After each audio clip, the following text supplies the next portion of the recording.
ભગવાન જગન્નાથને આવકારવા માટે એવું કહી શકાય કે મેઘરાજા પણ અહીં સાક્ષી બન્યા છે. મેઘરાજાની અહીં હાજરી જોવા મળી રહી છે. છતાં પણ હરિભક્તોની અંદર મેઘરાજાના જે રીતે મન મૂકીને વરસી રહ્યા છે ત્યારે પણ અનેરો ઉત્સાહ જોવા મળી રહ્યો છે. છતાં પણ તૈયારીમાં કોઈ પણ રોકટોક જોવા મળી નથી રહી. આપણે અહીં કેટલાક મંદિરની અંદર લોકો છે એમની સાથે વાત કરવાનો પ્રયત્ન કરીશું. આપનું નામ? ઈશાન ગૌરદાસ. શું મહત્વ હોય છે રથયાત્રાનું?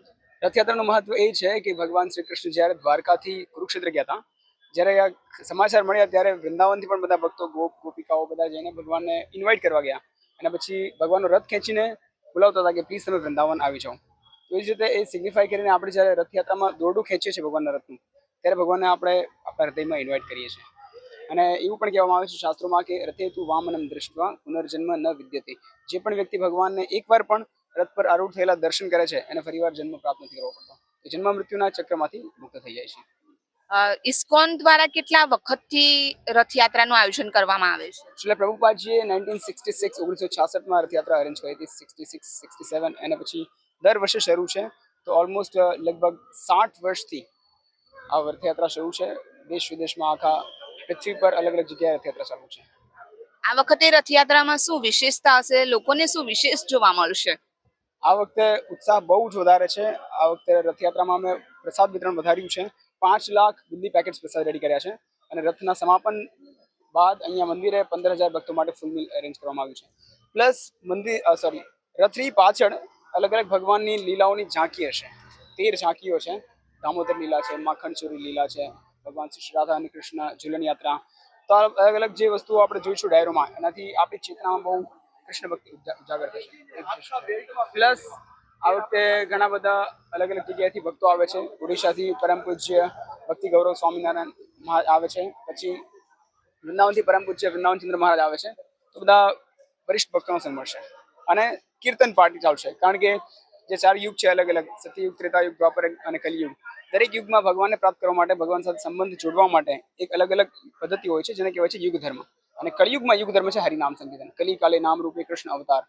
તો કીર્તનની 10 થી વધારે અલગ અલગ ટોળીઓ રથની આજુબાજુ ફરતી રહેશે અને બધા ભક્તોને કીર્તનના આનંદમાં તરબોળ કરી દેશે. આ વખતે રથને કેવી રીતે શણગારવામાં આવશે? ઘણા બધા ફૂલનું અરેન્જમેન્ટ કરવામાં આવે છે. પેઇન્ટિંગ ફરીવાર થયું છે, મેન્ટેનન્સ રેડી થઈ ગયું છે. પ્લસ અલગ અલગ જે ડેકોરેટર્સ હોય છે, અમારે એક બ્રહ્મતીર્થ પ્રભુ છે, એ એક્સપર્ટ છે આમાં, એ બધું ડેકોરેશન કરે. અને સ્પેશિયલી એ વસ્તુ છે કે આમાં કોઈ અમે બહારથી પ્રોફેશનલ નથી બોલાવતા. જે ભક્તો છે પ્રેમ અને વાલથી ભગવાનના રથને શણગારે છે. આપણે અન્ય ભક્તોની સાથે પણ વાત કરવાનો પ્રયત્ન કરીશું. આપનું નામ? મારું નામ મુકુંદ કિશોર દાસ છે અને આ ગોવર્ધનેશ્વર પ્રભુ ગોવિંદ પ્રભુ છે. તમે કેટલા વખતથી રથયાત્રામાં જોડાઓ છો? અમે છેલ્લા 15 વર્ષથી આ રથયાત્રામાં જોડાઈ રહ્યા છીએ. કેવું લાગે છે તમને રથયાત્રામાં? આ જગન્નાથ ભગવાનની રથયાત્રા એકદમ અદ્ભુત છે, અલૌકિક છે અને આવી રથયાત્રામાં બધા જ ભક્તોએ ભાગ લેવો જોઈએ. અને કહેવાય છે કે ભગવાન શ્રી જગન્નાથની રથયાત્રામાં જે પણ ભાગ લે છે અને આ રથને જે એક પણ ખેંચે છે એનો આ જન્મ મૃત્યુના ચક્કરમાંથી મુક્તિ થઈ જાય છે. એટલે હું બધાને પ્રાર્થના કરું છું કે ભગવાન જગન્નાથની રથયાત્રામાં આવે અને સરસ મજાનો ભાગ લે. તો દર્શક મિત્રો, જે રીતે કહી શકાય કે મહારાજે જણાવ્યું તે પ્રમાણે કે ભગવાન જગન્નાથની રથયાત્રાને અંદર એવું કહી શકાય કે પૈંડું અડવું પણ એ પણ અનોખો લાવો છે. એ પણ એવું કહી શકાય કે જેના નસીબમાં હોય એ જ આ રથયાત્રાનો આનંદ માણતા હોય છે, એ જ ભગવાનના દર્શન કરી શકાય. ભગવાન સ્વયં જગન્નાથ જ્યારે રથયાત્રા માટે નીકળવાના છે, નગરચર્યા માટે નીકળવાના છે, સુભદ્રાની સાથે બલરામ અને શ્રી કૃષ્ણ નગરચર્યા માટે નીકળવાના છે, ત્યારે ભક્તોની અંદર પણ અનેરો ઉત્સાહ જોવા મળી રહ્યો છે. આવા પ્રકારના વિડીયો તમને જોવા ગમતા હોય તો હોટલાઇન ન્યૂઝ ચેનલને લાઇક, શેર અને સબસ્ક્રાઇબ કરો.